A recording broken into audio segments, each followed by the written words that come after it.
Hello, Mark Lowdy here. Here's a new law compliance officers now need to be aware of. The new Anti-Bribery Act in the United Kingdom.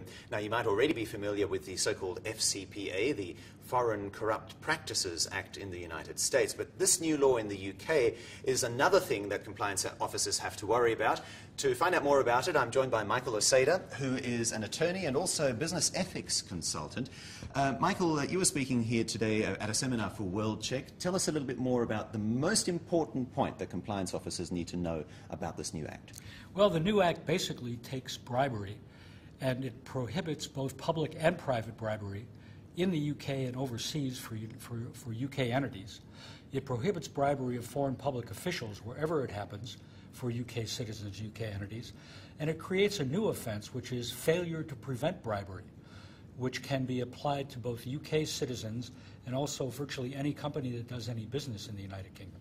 So in the first instance, give us an example of what's new, because hasn't bribery always been illegal in the UK? It absolutely has been illegal in the UK. What is interesting about the new law is that it prohibits private bribery overseas. If you are subject to the law, such as a UK company or UK individual, and you bribe a supplier or a vendor overseas, it has normally not been bribery before. However, it is now. And you mentioned the word private bribery. You mean, in other words, if you slip a brown paper envelope under the table, is that the definition of private? Well, private as opposed to public bribery. You're not bribing a public official to get a contract. You're just bribing a supplier or a vendor overseas in order to get a contract or gain a supply contract with them.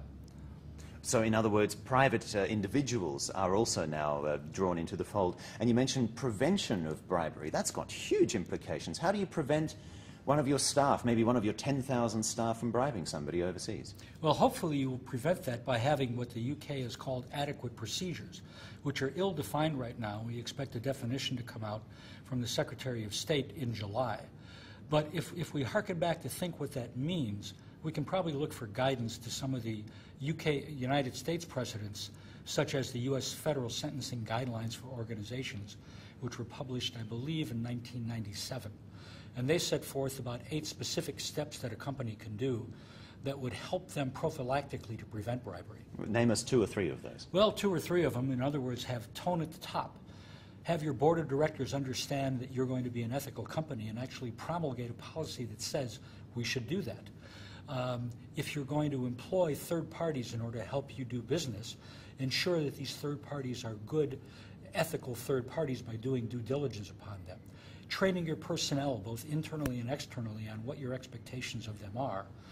Auditing what you do periodically to understand whether or not you have individual or systemic problems, and then taking the results of those audits and actually taking some action. Where do people go for more information on this? There are a number of places. It's easy to go on the web and either type in UK Bribery Act, go to the WorldCheck website, and you'll be able to find more information on that. Thank you very much. Michael Osajda, who has joined us here as a business consultant and ethics consultant. And I'm Mark Lowdy in Singapore. Thanks for watching.